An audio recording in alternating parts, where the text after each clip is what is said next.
You know, after Core TCG's regional last week, and seeing Jesmon and Alphamon in action, I had to pick back up the deck and check out how it changes, and if there are any applicable cards in BT16 and EX6.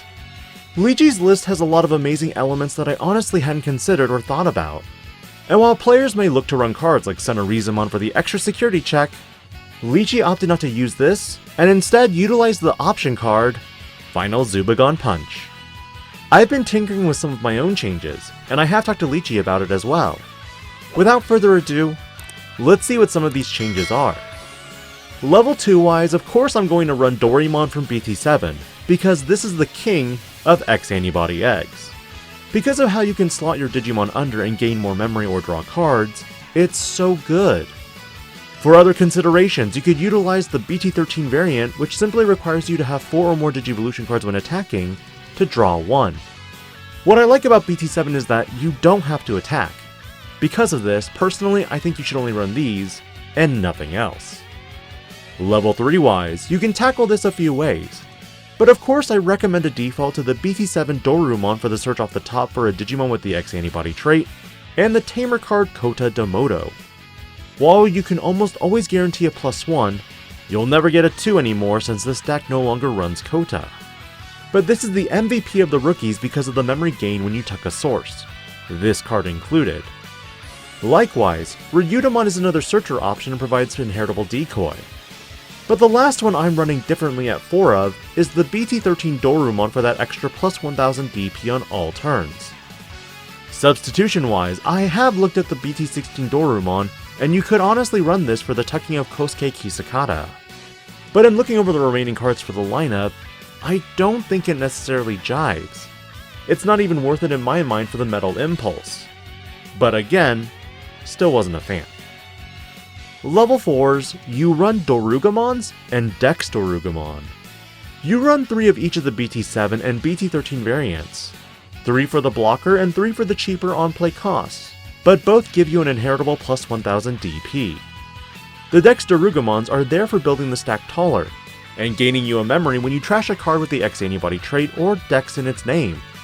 Should BT16 Dorugamon be used? You could. Only downside, I don't think the Kosuke is necessary for this build, and as a result, you'll never be able to trigger the added bonus effect. Not to mention, because you're not maxing out on dorumons here, you'll have some evo cost at 3 memory regardless with the Ouryumon.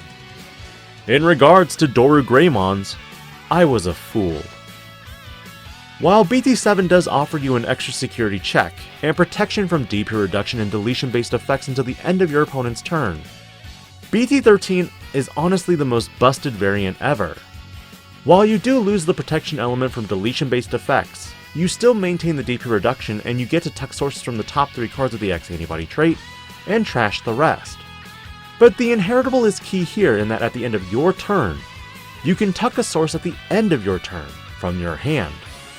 But in combination with BT9 Alphamon and BT8 Ouryumon, it is absolutely busted. Both of these cards have your turn effects that trigger when you place a card underneath this Digimon, which means, at the end of each of these turns, you get to trigger their effect. Dexdorugreymons, of course, for deleting level 4s or lower, and the extra memory. The downside, the Digivolution cost is going to be 1, like some of the more powerful X-Antibody Digimon, but there are quite a few ways to cheat this cost. Of course your level 6s are going to be Alphamon and Ouryumon. BT13 is a 1-of simply because it has built-in protection. But in regards to Ouryumon, you'll always run 3. This card, while in the Digivolution sources, gives your Alphamon or Ouryuken mode an unsuspend at end of attack. But when Digivolving, you may place 1 card with the X-Antibody trait underneath this Digimon as its bottom Digivolution source, and delete one of your opponent's Digimon with a play cost of 7 or less. Additionally, when one of your effect places a Digivolution card from under one of your Digimon, this Digimon gets plus 2000 DP and can't be deleted by your opponent's effects until the end of your turn. Meaning on your Digivolution, you'll be protected from deletion-based effects. Hilariously, in some test games against 4 Sovereign, you can take out even the Ace Digimon, and then protect against their deletion-based effect. And because of BT13 Dorugremon's end of turn effect, you can constantly put up the protection every turn. In regards to BT9 Alphamon, the same applies and allows you to de-digivolve your opponent's Digimon each turn with Dorugreymons inheritable. Level 7 wise, you utilize 3 Ouryuken modes for the big game-changing swings. At times, you might digivolve into this Digimon, turn back the clock by sending all the Digimon back under it minus a few sources to keep turn. Then, you can final Zubagon Punch for multiple checks, and reboot Blocker. This is again assuming you digivolved into Ouryumon that turn, and have the protection live. For your last level 7, it's largely meta dependent. Death Xmon can be used as not only the board controller, but also a pitch for your Dex Digimon's trashing effects. But another consideration could be Quartzmon. In discussions with Lichi, your flex spots are in the level 7s and options. But I also made a few personal changes as well with my testing, and found some of them rather amusing. Option card wise, I opted for not running the Ultimate Flare in Lichi's list and also dropped 1 defense training for an additional rookie. Personally, I like running at minimum 11 to 12 rookies for tower-based decks. If you can't find your chain, being stuck with level 4s and 5s and depending on them to survive a turn can be extremely risky. With Final Zubagon Punch, I completely understand why you'd run this card. On the activation of this card, your Digimon gains plus 3000 DP, and then if you clear the threshold of 16,000 DP, you get a slew of additional effects in the form of Security Attack +1, Reboot, and Blocker. Very worthwhile when you use Alphamon Ouryuken mode, then use this to make it much more aggressive. And while the defense training cards are used for searching and reducing your Digivolution costs, I looked into teching X-Antibody Protoform as another option. Again, I asked Lichi why X-Antibody was not used in the build, and frankly the answer ultimately came down to space. There are always going to be compromises when it comes to deck building in the Digimon card game, and while I also did ask which one he would run, his ultimate answer was the BT9 X-Antibody over Protoform. Both of these option cards can be searched with Cool Boy, but the reason why I like Protoform more is due to the fact that when you promote a Dorumon from BT7, if you slot this card and go into dorugamon, your total Digivolution cost will be 0, assuming there aren't any floodgates. Effectively, it acts as defense training while also giving you pseudo-security recovery when your Digimon leaves play, and also lets you recycle your rookie. Remember, if your opponent outs your stack, you can at least reclaim 1 component to start the whole process all over again.